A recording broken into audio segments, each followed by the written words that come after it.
So, dear brothers and sisters, today is the feast day of Saint John Bosco. We used to have a medicine cupboard at home. There was a picture of Saint John Bosco in there for years. I always wondered who he was. But his story is very, very interesting because I kind of like saints that are a small little bit unusual. As in, like, you know, a little bit, I don't know, they make him a little more kind of maybe accessible, you know. So, Saint John Bosco, he grew up in Turin. Very, very poor background. So he was a shepherd boy, basically. Had no money for education. It was after the Napoleonic Wars up there, so things were quite poor. And lived, as I say, in this very, very simple background, but had a wonderfully prayerful mother. He lost his father at an early age, but had a fantastic mom named Margherita. It's nothing to do at all with the pizza, but it's Margaret in English, but Margherita was her name. And a wonderful lady of prayer. We'll see that again later. But so he grew up with this wonderful kind of playful attitude. That's what I like about him. He had this kind of playful attitude. So at the age of 9, he felt the call to priesthood, but in order to get into the priesthood, well, you had to have an education. You had to at least be able to read and write, because you were going to have to celebrate everything in Latin, so you had to obviously be able to read for that. But how are you going to do that in abject poverty? There was no education just for the masses like that. So, long story short, anyway, he was able to find a priest who tutored him, and also Giuseppe Cafasso, who himself became a saint later on. So at the age of 9, he feels this call, gets the necessary education, and as a priest, even before he became a priest, he said, look at all these young people now. I mean, I feel the call to be a priest, or I'm training now to be a priest. Look at all these young people who don't know the Lord yet. So they're out on the streets. So again, there would have been a lot of poverty, a lot of just waywardness. You know, when there's poverty, all sorts of immorality creeps in as well. So, and he could see all this, and his heart was breaking, because he loved these people, wanted them to know the Lord. And how can I get them in? Because we have the same kind of issue today, you know.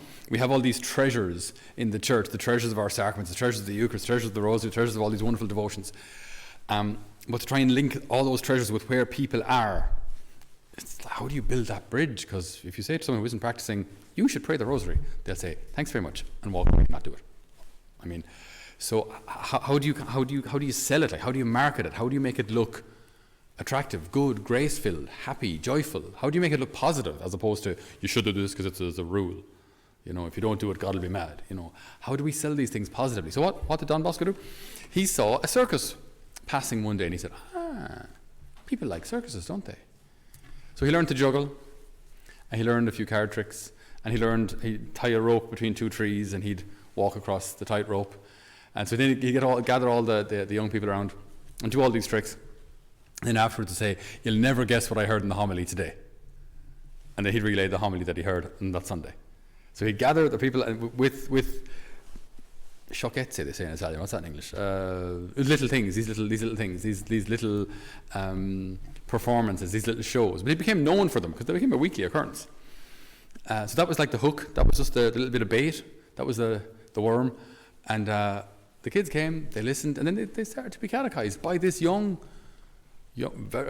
teenager, then young seminarian, and then young priest. And it's like kind of, we were studying over the weekend Romans 8, and a beautiful teaching from St. Paul in Romans 8 is that God turns all things to the good for those who love him. Now, the context of Romans 8 is that the church has been persecuted, or the Christians have been persecuted. But God turns all things to the good for those who love him, I think also works positively. So if you can juggle, and there's a priest friend of mine from a community called the Home of the Mother who juggles fire, flaming things, right? And with exactly the same idea. Do you know what I mean? If you go into a school and say, hi, I'm a priest, and I think we should pray because God is, good and stuff. So if we pray, then things will be good for us too. Like, like you need to. How do you have to win their friendship? Even for something that Father Paul, my own founder, would often say to us: win their friendship, then win their souls. Win their friendship first, because they won't listen to you unless they know you care. Why should they? Why should they listen to you? They have to know you care. So win their friendship first, then win their souls. So this idea of God turning all things to the good for those who love him, but also turning all positive things to the good, like a game of football. I mean, I've seen this, even our lads, our seminarians, we've participated, not me personally, but in different tournaments, soccer tournaments of the various seminaries. So you have the English College versus Scots College versus us versus the North American College and all this kind of thing. And before, all the seminarians will gather around, before the battle begins, they'll all pray together that the holiest team will win, and it's great. Like, so then this soccer becomes something that unites us. Why not? Like, if it's something good, why not? A good hike, anything, a good game of cards, a good game of frisbee, a good cycle together. It's turning all these things to the good. Like, why can't these things serve God? Of course they can. If they're not sinful, of course they can serve God. So Don Bosco saw this, and I say that's what I like about him. It's a bit different, You can't imagine, we imagine saints to be a bit starchy, a bit stiff, a bit, really, really smart and good at Latin, and no crack at all. And that's what I like about him, because there he is, juggling and tightrope walking, and all the kids gather around, and then he talks to them about the Lord. I think it's such a simple missionary approach, which I think is so effective. Like, show the kids you care. Something I have to do on occasion is action songs. They're slightly traumatic to me now, because you have to, rise and shine and give God your glory. I'm so glad I play guitar, because I get to hide behind my guitar and I just get to kind of look in control and say, all right, lads, action songs, and get all the young people to do all these action songs. But it's the same kind of idea. Do something fun. To win their attention, to win their affection. And then bring them God. Bring them the truth. Bring them all these beautiful treasures, but present it in a way that they know you care. So I just wanted to relate to you a quotation from St. John Bosco's mom. She was obviously a very wise woman. The day before he entered seminary, his mother, laying her hands on his shoulders as he stood robed in his clerical dress, said, "To see you dressed in this manner fills my heart with joy. But remember that it is not the dress that gives honour to the state, but the practice of virtue." Okay, there's an expression in Italian, non è l'abito che fa il monaco. It's not the habit that makes the monk. It's the attitude. It's the attitude it's the life that you live that makes you a monk, not just the fact that you throw on a habit. So that's what she's saying slightly more poetically there. "If you at any time come to doubt your vocation, I beseech you, lay it aside at once. I'd rather have a poor peasant for a son than a negligent priest. When you came into the world, I consecrated you to Our Lady. When you began to study, I bade you honour her and have recourse to her in all your difficulties. Now I beg you to take her for your queen." So,